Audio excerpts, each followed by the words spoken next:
Well, it's the Central Board of Film Certification yet again. This time, it's the documentary on Chief Minister Arvind Kejriwal titled An Insignificant Man. The board has asked the filmmakers to seek a no-objection certificate from the Chief Minister, the Prime Minister.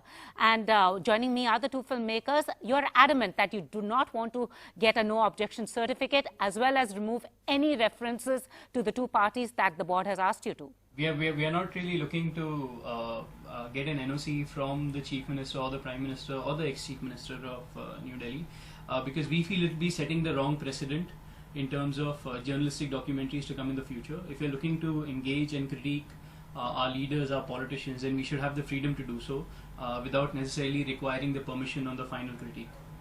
So what is the board basically objecting to, and what is going to be your further course of action from here? So the CBFC has asked us to remove references to Congress and BJP, like wherever then, some places where their names are being taken, and they've asked us to get these NOCs.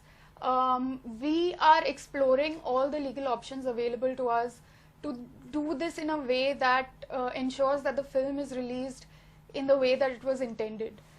So we are talking to other filmmakers, we are talking to some lawyers who've reached out to us actually in solidarity to support our stand, and we are figuring the best way forward.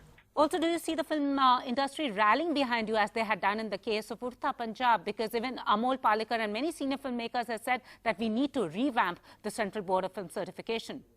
I think, there are a couple of things we need to understand here.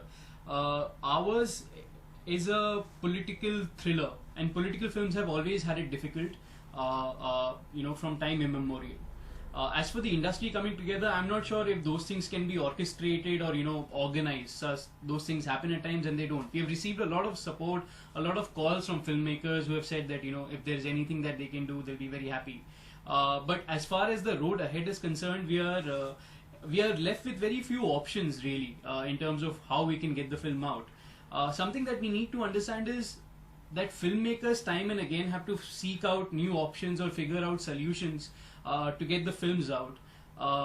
But the CBFC is allowed to do whatever it wants to with continued impunity. And we as citizens are letting this pass. Today, it's our film. You mentioned some time ago it was Urta Punjab. The films keep changing, from Friday to Friday. But the filmmakers continue going through this sort of trouble. We need to understand the kind of cinema culture that we are allowing to grow within this country. There is an entire generation of filmmakers right now who wants to make new films, who wants to make realistic films, who wants to engage with realistic scenarios. I mean, politicians and political parties affect our lives very deeply every day. So if you want us to make films that engage with our reality, it is but obvious that we will name the two big parties of the country and situate our films in landscapes where these parties exist. You cannot have diktats wherein you say, you take their names out, take their permissions.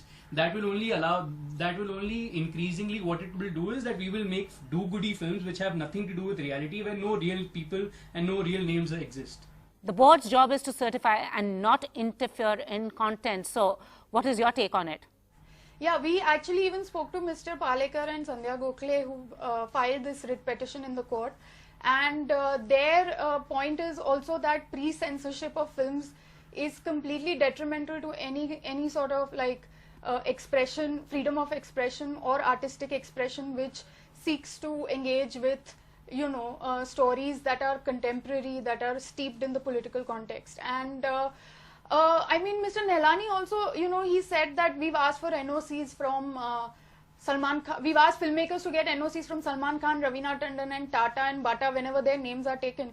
But honestly, this to us seems very strange. Like, these are all figures and organizations that exist in the public sphere. They represent certain ideas. Their popularity will not be dented by some filmmaker referencing them. I mean, this is, the censor board being extra cautious or protective of politicians and their feelings. I don't even know how to read this. So has Arvind Kejriwal seen the film, and what did he say? So when we premiered the film in Toronto in September, 2 months after that, we actually showed him the film. because, you know, as one of the subjects in the film, we owe it to people to not misrepresent facts. He had a very distant reaction to the film. He was like, it's interesting. But beyond that, we haven't sought any NOCs or any of that. Like, when we made the film, we were clear that we were not going to have any editorial interference in what we wanted to show. And that is why also our film, you know, in some ways has been celebrated as it's an observational film. So it's a very open-ended. People have like vastly different readings of the film. So, you know, as any work of art should. Yeah, I mean. Yeah, and I mean, we are both very excited to show the film to people across political parties. You know, if the Prime Minister of India wants to see the film, we should show him the film. If the Chief Minister of Delhi wants to see the film, if the ex-Chief Minister of Delhi wants to see the film, everybody is welcome to see the film as an audience. But putting this responsibility of getting an NOC from them is a terrible precedent for all documentary filmmakers in the future. And that the CBFC chief is advocating a move like this as a logical one it must be questioned. Thank you so much for talking to us. Thank you so much. Thank you.